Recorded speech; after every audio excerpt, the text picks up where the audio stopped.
Hello once again, Team Chatters. I cringe. I cringe every time I have to say that. I hope you know that. I hope you know that. From minstrel shows to Super Bowls, from touring the world to getting their own hamburgers. Seriously, why is this a thing? What does this have to do with Travis Scott? One of the main ways African Americans have always been able to secure their financial freedom, at least somewhat, in the United States, has been through music. The idea of the black man making his way out of the trenches with nothing but the lyrical pen did not start with hip-hop and SoundCloud. Instead, it started with black labels like Black Swan or Blue Note, and a little as equally African-American style of music called jazz. Welcome to the impact of African-American jazz musicians on American music and culture, and also whatever else I want to talk about, because it's my show and I do what I want on this channel. Now, what do I mean by jazz? And you may be thinking now, well, what do you mean by jazz? Well, saying that you like jazz, obligatory B-movie reference here, I say something. You like jazz? is about as varied as saying you like electronic music. Now, this could mean anything from Cascade's lovely Evacuate the Dance Floor, to something like Aphex Twin, or even something like Skrillex. So let's diverge from that genre and get into a game I like to call Is That Jazz? A game where there are no winners, no points, but also no losers, so that's nice. Is this jazz?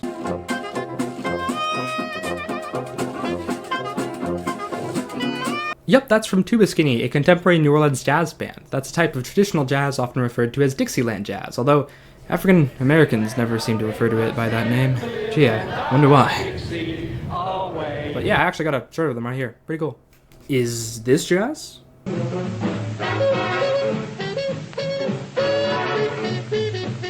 Yep, this is a swing big band. Duke Ellington and his orchestra and his classic Don't Mean a Thing. Is this jazz?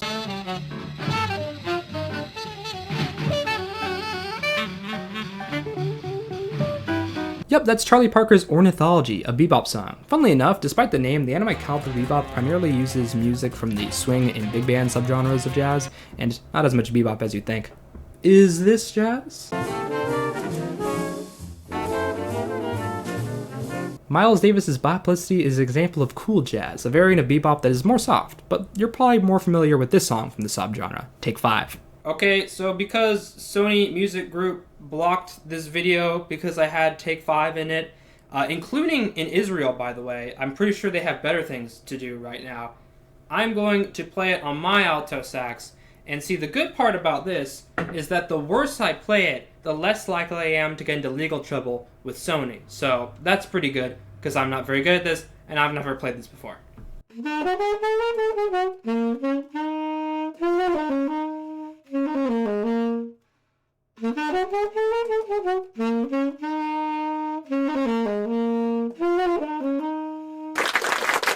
Is this jazz?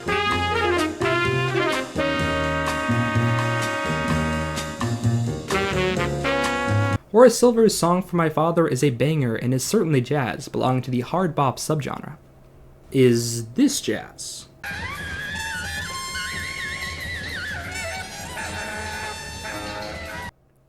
Unfortunately, this is avant-garde jazz. Is this jazz?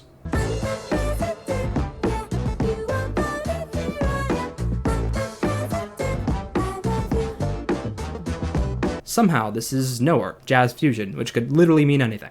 Okay, so we've gotten off track, so let's send out some clear instructions on what I define as jazz and what type of jazz we're going to be looking at. For the purpose of this video, and studying the African Americans integral to it, jazz is defined by a music genre created by the African American community, characterized by a swing rhythm, a certain type of rhythm we'll talk about later, non-traditional or blue notes, often complex chords, sometimes call and response elements from instrumentals and vocals, and definitely improvisation. Although, as Encyclopedia Britannica puts it, any attempt to arrive at a precise, all-encompassing definition of jazz is probably futile.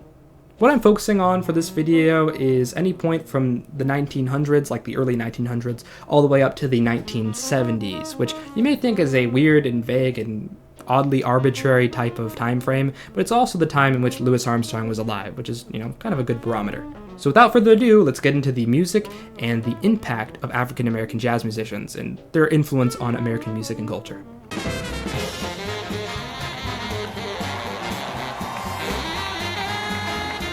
If you're a musician, one of the most often talked about, almost to death, influence that African Americans had on jazz, specifically on the African side, is the whole call and response. And now, while call and response was a thing, before African Americans came to the US, during the transatlantic slave trade, which I really hope I don't have to explain to you for the first time, African Americans preserved these ideas of call and response through things like field songs or work hollers. Gonna settle down for the rest of my life. Yeah.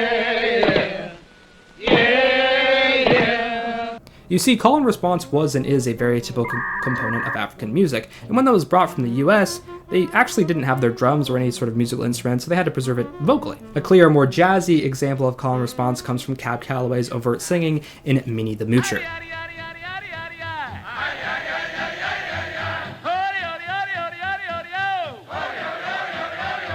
But call and response between sections of the band can be seen all throughout the genre, like in Charles Mingus's rendition of Moanin'.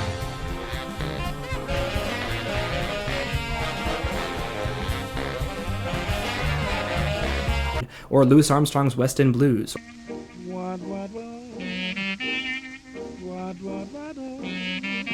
Or Count Basie's 1 O'Clock Jump.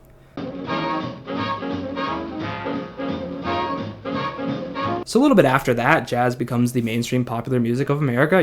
One, two, skip a few couple of years, and all of a sudden it's 2012 and Carly Rae Jepsen is on the radio singing Call Me Maybe. Okay, so there's not like a super direct line there, but jazz was really important to call and response was pretty important to jazz, so it kind of works. Now, when we talk about the rhythm of jazz and African American rhythm, that encompasses a lot of things, but what I'm going to be focusing on is particularly swing rhythm. Now, what is swing rhythm? Nobody knows, but everyone knows what it feels like. At least that's what people tell me. But basically, and musicians are going to give me help for this, swing is essentially lengthening the first pair of a note, or one of the pairs of a note, and then shortening the other part of the pair. Here's a good jazz example from Earl Hines.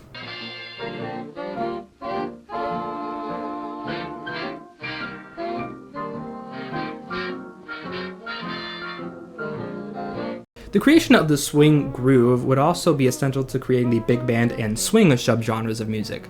I mean, obviously, it's in the name. This genre would be pioneered primarily, and yes, by other people too, but we're talking about famous African-American jazz musicians, people from the Fletcher Henderson Band, most famously Coleman Hawkins, Benny Carter, Buster Bailey, and most influential of them all, Louis Armstrong, which is how I'm going to be pronouncing his name for the rest of the video, because that's the right way. Louis Armstrong. This idea of feeling the beat with a swinging groove was completely antithetical to the classical European style of music. Very much play what's on the page, rhythms are simple and sort of, well, not really simple, but they're laid out for you. They're concise, they're what they are.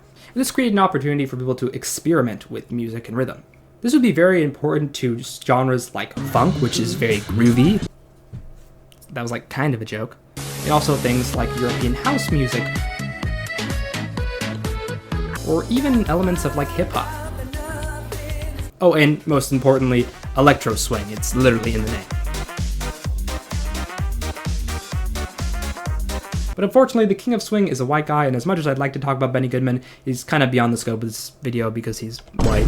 Okay, looking at the script right now, and yes, there is a script if you can't already see the reflection in my eyes, this section is going to be weirdly long. Jazz musicians also invented what we think of as the modern drum set, which I don't have to explain to you why that's so important, I hope, but if I do, have you ever been to a concert where their drum kit didn't look something like this? Probably not. So the idea of drumming as we think of it now actually comes from European marching music, stuff like the snare drum and the bass drum, which, isn't very African American. But when that changes is around the 1920s when vaudeville becomes popular, and we start seeing something a little more akin to what we see today. This would be, sort of around the 1920s, and in the words of the Smithsonian, it is fair to say that the current collection of instruments that we think of as the drums would not have come together in quite that particular way without the influence of New Orleans culture at the beginning of the 20th century. And what music was essential to that culture? That's right, jazz music. During this time, drummers like Baby Dodds, Zutty Singleton, and Ray Boddock would combine the snare and bass drums with traps, or percussion elements from migrants.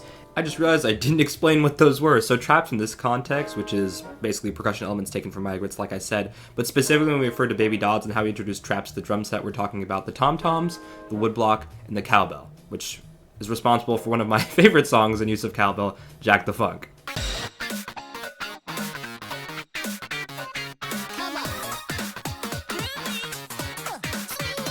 although cowbell and woodblock are not as common on drum sets today, and turn it into something you think of as the modern drum set today. Additionally, Baby Dodds in general would popularize the use of cymbals such as Chinese cymbals and playing on the rims of drums, which was relatively uncommon. He also kind of essentially invented the practice of playing on the ride cymbal. This is the ride cymbal here. Also, William Ludwig would develop the sock, or an early low-mounted hi-hat, by observing the patterns of how Baby Dodds would drum. Although, funnily enough, Baby Dodds would go on to say that he really didn't like using the hi-hat, although many musicians could not go without it. He was like, I can't go with it. Building off of that, later drummer Papa Joe Jones, famous for being in the Count Basie Big Band, more on that later, would popularize the use of the hi-hat for keeping time, also hitting it both open as it is closed. This was also a big influence on the creation of the modern ride cymbal. When you'd hit it when it's open, it's like, hey, we could make something like that. There's also Art Blakey, a renowned bebop and hard bop musician who is so cool and awesome that you should watch this completely separate video about him, because I couldn't say anything better than that.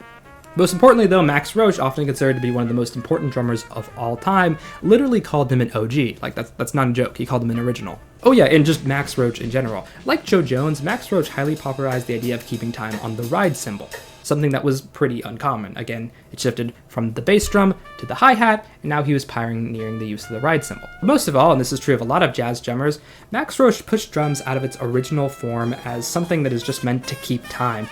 And now you see things like drum solos, or a lot more high-octane use of the drums as an individual or important member of the band, instead of basically just being a metronome. And nowadays, drums are seen as a much more integral instrument to sort of the sound of the band, instead of just, helping them stay together. This is largely due to jazz musicians like Max Roach and his other contemporaries in the bebop era, who really kind of pushed the limits of the instrument. Another thing African Americans contributed musically was the idea of the blue note, or the blues scale. What is the blue note? Hell if I know, but there's a handy dandy JSTOR article for you to read. A good example of this would be in literally all of Thelonious Monk's discography, which frequently does these really strange, almost wrong sounding notes.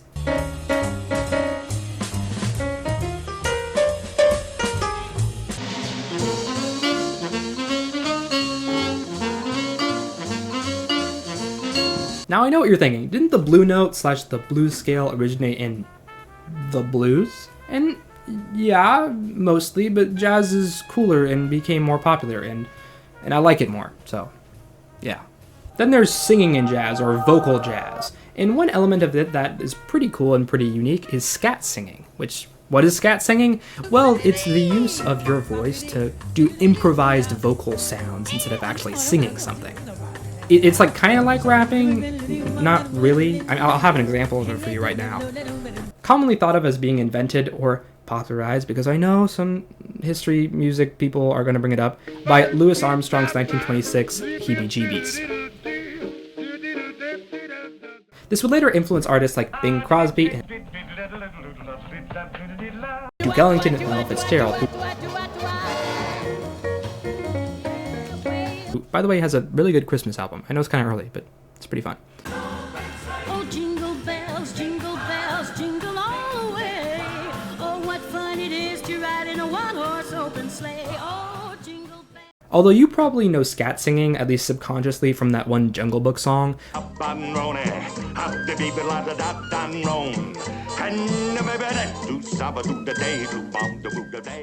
But if you're extra based, you'll know it from this guy.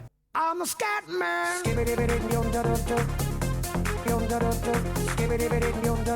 But jazz singing, as you probably know, was more than scat singing. You probably have this idea of your mind of sort of like this, lady in a dark red dress sitting in a bar with that special type of microphone. You know what I'm talking about. The jazz singer idea.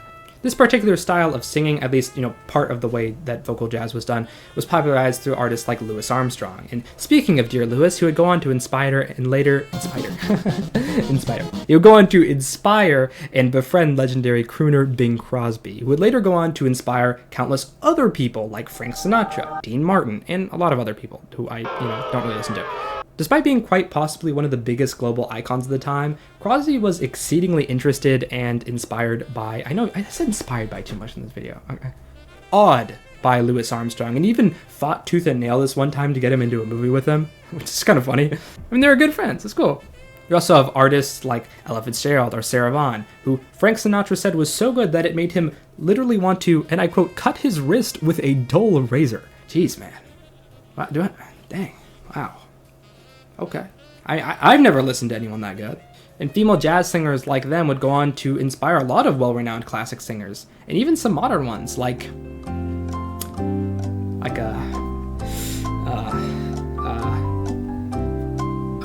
Leve. She has that one song, she sings like kind of jazzy. It's just that one song from the start, which has this kind of scat singing thing going on.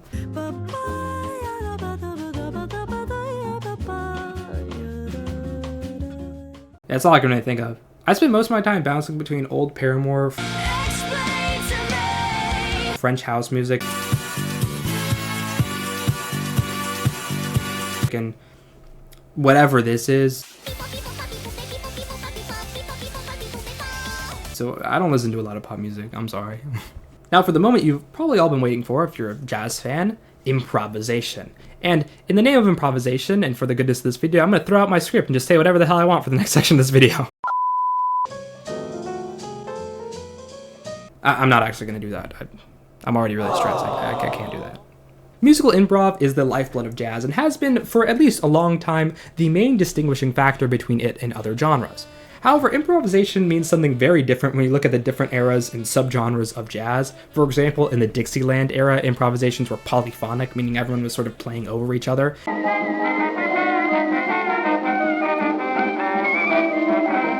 But this would shift to a more solo culture. This would start with Louis Armstrong, whose improvisational trumpet solos and things like the West End Blues marked a major shift from collective ensemble playing to the rise of the individual soloist. Armstrong's influence in this way was kind of seismic. Not only did it impact how jazz was performed, but also changed how it was recorded and even in a way how it was consumed. Suddenly, recordings began centering the star musician of the jazz band, setting a commercial precedent that is still followed today. Slapping the big guy on the front cover and being like, hey look, it's your favorite dude. Moving on to the swing era, groups like Ellington's, Armstrong's, and Count Basie's often had improvisation that was focused on riffs around the variation of a main theme. Or basically taking bits of the main melody and sort of riffing around it.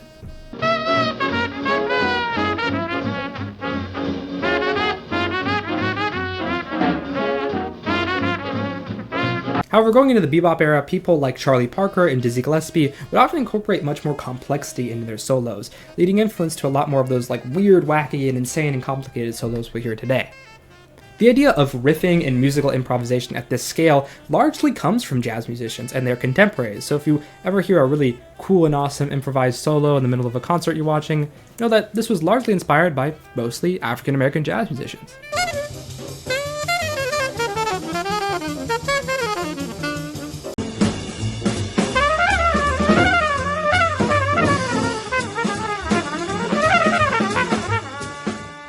So right now, at this point, I was supposed to be like a quarter of the way through the video.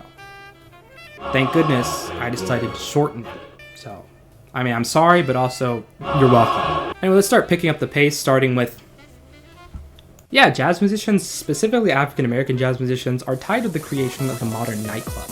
So in the 1840s and 50s, there were these things that you could kind of go to that were upscale and were really into gambling and drinking, and you could bang a prostitute on the side. And these were technically nightclubs in upstate New York. Technically. However, these places were very shady, and pretty much every day someone got shot or stabbed. I know that might not be too different from nightclubs today, but it was even worse. So up to this point, if you wanted a nice music venue where you could listen to a little bit of music and just sort of lay back with your friends, you went to something like an opera or a ballet or some sort of orchestra. Later, maybe a minstrel show or a vaudeville, but those are weird and, often even more racist.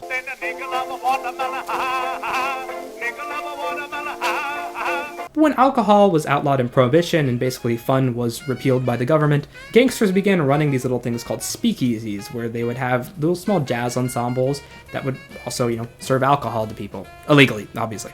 Thus, the mob would actually begin to jumpstart the careers of many famous jazz musicians like Louis Armstrong, King Oliver, Duke Ellington, Fats Waller, and many more. Then there's also the Cotton Club, a place that isn't as racist as it sounds, but it's still pretty racist. A place renowned for primarily hosting Duke Ellington, along with practically every other African-American musician ever. The club would prove sensational, drawing in huge crowds to congregate and spread this new, thriving nightclub culture. Other places like the Reno Club, hosted by Count Basie, Lester Young, and Charlie Parker, had a similar effect. Thus, hand in hand, gangsters and jazz musicians began to create the modern nightclub.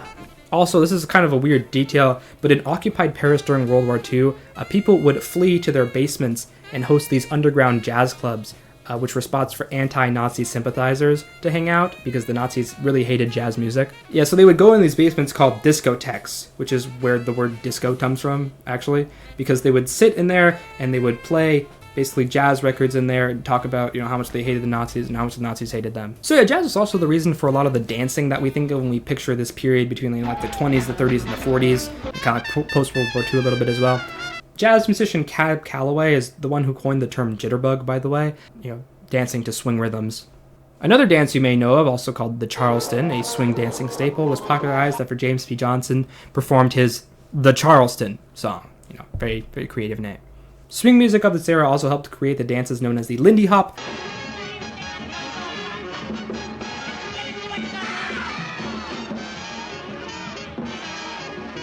Balboa,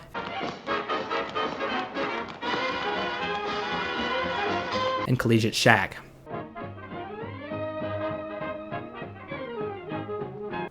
While not quite as important today, as dancing has pretty much evolved a lot since then, jazz and the African-American musicians behind it contributed to this uniquely American style of dancing, and the many that people think of when they picture this somewhat idyllic era, minus the Great Depression. Also recording and broadcasting a little bit, because the influx of jazz musicians and their popularity kind of coincided with the rise of the radio, allowing both to grow in popularity and sort of bounce off each other. The radio played jazz songs that made jazz songs popular, and because jazz songs were on the radio, kind of made the radio popular. It's kind of how it works. For a brief decade stint during the swing era, famous jazz musicians of other groups like Louis Armstrong, Duke Ellington, and Count Basie dominated the charts, with Basie and his Barons of Rhythms also holding on to one of the oldest preserved radio broadcasts in the United States after playing at the Reno Club. Another fun fact is that Charles Mingus, a bassist, and Max Roach, the drummer, would go on to found a label called Debut Records, which, although it didn't last very long, was one of the first artist-owned record labels of the time, outdating Sinatra's, the Beatles, and literally every rapper ever.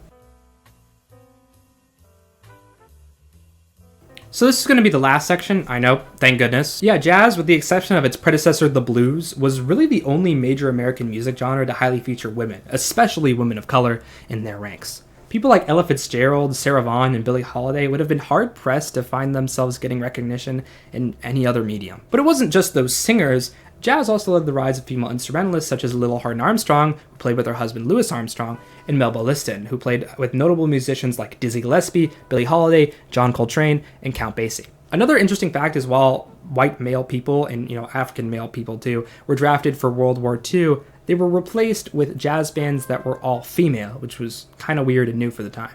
Probably the most popular example is the International Sweethearts of Rhythm, created in the 1940s, considered to be, and probably is, the first racially integrated all-female band in the United States of America, which is a win for both African Americans and for women. Then we also have jazz fighting for the civil rights of the African American people, and its sort of use in the civil rights movement. A good example of this comes from something I already mentioned earlier, the Cotton Club. The Cotton Club was, on paper, a whites-only establishment. However, they frequently hired black jazz musicians to play for their clientele, including people like Fletcher Henderson, Duke Ellington, Jimmy Lunsford, Chick Webb, Louis Armstrong, Count Basie, Fats Waller, and many more, which is a lot of exceptions to the rule, as you may have noticed. Benny Goodman, who, yes, I know, is a white dude, are you aware, made headlines by integrating his band with pianist Teddy Wilson and vibraphonist Lionel Hampton, both African-American musicians. Funnily enough, this was actually because Benny Goodman was a bit of an elitist and refused to play with anyone he didn't consider to be his sort of contemporary in his skill. So basically he was like, yeah, if you aren't good enough, you can't play with me, and these are the only people who are good enough because all of you guys suck, so I don't care if they're black, they're better than the rest of you.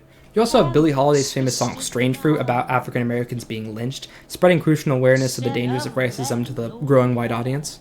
Louis Armstrong, after the incident of violent protests following the desegregation of Little Rock High School in Arkansas, would publicly criticize both President Eisenhower and the Arkansas Governor Faubus in their response. The same incident would also lead bassist Charles Mingus to write the song Fables of Faubus, similarly calling out the injustice. But most of all, the way that African American musicians fought against segregation and against racism was simply by being popular. The ongoing rise of jazz and black musicians started to coincide with, white people being more okay with black people being in their spaces. Because they're like, hey, all my favorite musicians are black, so why can't they have rights? To quote Martin Luther King Jr., it is no wonder that so much of the search for identity among American Negroes was championed by jazz musicians. Long before the modern essayists and scholars read of racial identity as a problem for a multiracial world, musicians were returning to their roots to affirm which was stirring their souls. There's also his other quote, which is the start of that: "Jazz speaks for life." As I mentioned before, you see these relationships like Louis Armstrong and Bing Crosby helping break down these racial barriers, because if Crosby was willing to make an album with a black guy, well, they can't be that bad, can they? The same goes for Sinatra and Basie's album, bringing you the classic cover of Fly Me to the Moon, which would not hit the same without Basie's orchestra, and through a butterfly effect would not end up in that one anime, Neon Genesis Evangelion. Oh, this is nice. This is the end. Okay. Where exactly am I? Here's the song. Oh, good. There's some things that are still unresolved here, guys. How do I get home? So people started being like, blacks can't be that bad. One of them played with Frank Sinatra. I love Frank Sinatra. Me too, man. Me too. Jazz bands were some of the first bands to be integrated, incorporating all kinds of races and ethnicities. While there were very specific protest songs like Max Roach's Freedom Now Suite or John Coltrane's Album, most of the progression was done simply by jazz musicians committing to playing and traveling. Just putting themselves out there for white people to see how cool African American culture can be. Their music spoke 1,000 words, even when there wasn't a single lyric. There's also the tragic Birdland incident, where acclaimed jazz musician Miles Davis was beaten by NYPD officers outside the Birdland Jazz Club. This incident served as a wake-up call for many white people who loved Miles Davis, seeing one of their favorite musicians being beaten by racism and bad police. But if white people, if the KKK kills Miles Davis, I'll never hear their cool new album. That's basically what they're like. The same thing happened to jazz pianist Bud Powell, the composer behind Poco Loco. No, the other one.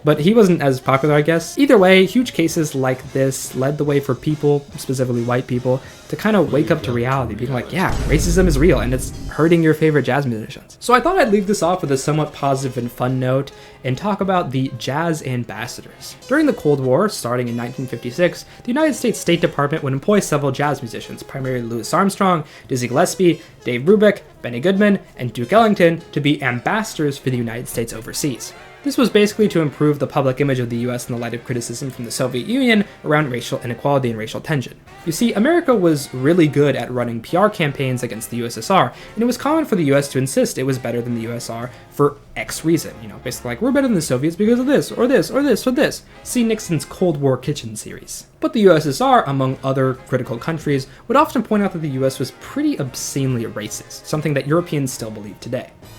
Although, ask a single one of them what they think of the Romani people and watch them turn into Hitler right before your eyes. Not a joke. Every time, okay? Or the Jews. Or Muslims. Or, anyway. So, in a great move where the United States was like, I'm not racist, I have black friends, jazz, as an indigenously African-American art form, was the perfect candidate for the US to show that they were cool and not racist. It was also kind of distract people from the fact that they were still desegregating schools, that there was still actually really, really, really big racism problems.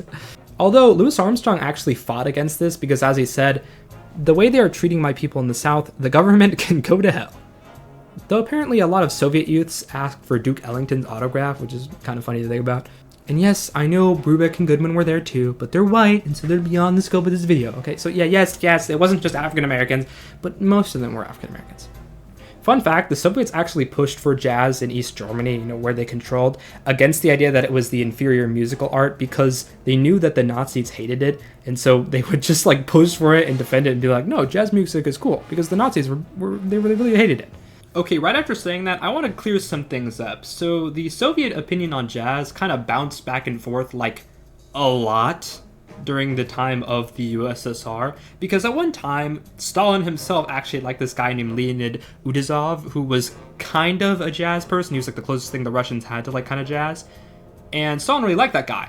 But later, jazz musicians were persecuted, and this mostly came from the weird distinction that the Russians had between proletariat jazz and bourgeois jazz, which was some strange arbitrary distinction they had in their mind, just being like, okay, this stuff is like good and is like the people's music, and this stuff is bad and it's like super capitalist garbage. And they kind of went back and forth between those two things, between calling jazz, proletariat music and calling it bourgeois music, and they never really settled on one. So even though it was, American propaganda, the USSR pushed for it and even encouraged East Germans to listen to it because they're like, hey, if you listen to Miles Davis, you're not going to be a fascist. Think about that. If you like Louis Armstrong, you're probably not going to be Hitler. Think about that. And I guess they were right, because there wasn't ever a Fourth Reich, so, some foresight there, I guess. So now that we've reached the end of the video, you may be thinking to yourself, a lot of these examples weren't specifically about African American influence, just kind of jazz influence in general. But here's the thing, jazz as a genre is fundamentally built off the backs of African Americans, and despite what the Sicilians will tell you, which is a weird idea, there would be no jazz without black people. Although sadly, it's not really remembered that way. While genres like soul, R&B, and hip-hop cannot really be divorced from the black community, jazz weirdly has. Benny Goodman, the king of swing, was a white guy. Dave Brubeck, the man behind one of the most recognizable jazz songs of all time, Take 5, was a white dude. And when people think of the famous cover of Fly Me to the Moon, they picture Frank Sinatra's face, and not the faces of the Count Basie Orchestra behind him. Now you may be saying that a certain ethnicity can't own a genre of music, but I say, look at hip-hop, or gospel, or soul. No one's gonna deny that this is black music. But for jazz, it has been weirdly racially democratized. Now, I'm not saying that's a bad thing, I just think that it distracts people from the African American roots that are inherent and integral to the genre we know of as jazz. With the exception of people like Louis Armstrong or Ella Fitzgerald or Sarah Vaughan because they have pretty voices, people have largely whitewashed history into thinking that jazz was just white people, and I guess black people were there too. So fundamentally, we have to credit this all to the African American musicians who suffered racism and intimidation, because they were the people that really built the genre, even when people were focused on, Dave Brubeck and Benny Goodman. Or at least that's what I'm gonna tell my ethnic studies professor, because, psych, this was all for an ethnic studies assignment, and that's why it's really rushed, and that's why there's no VO segments and there's less editing, because I had to get this out fast. So did this all for college class, joke's on you, I'm never gonna make a video like this ever again. Okay, so that was a bit of a weird note to end on, and since I know a lot of you guys are freaking nerds, okay, you're nerds, I wanted to end it off with a little bit where I show some pieces of video game music that were clearly inspired by jazz music. So, here you go.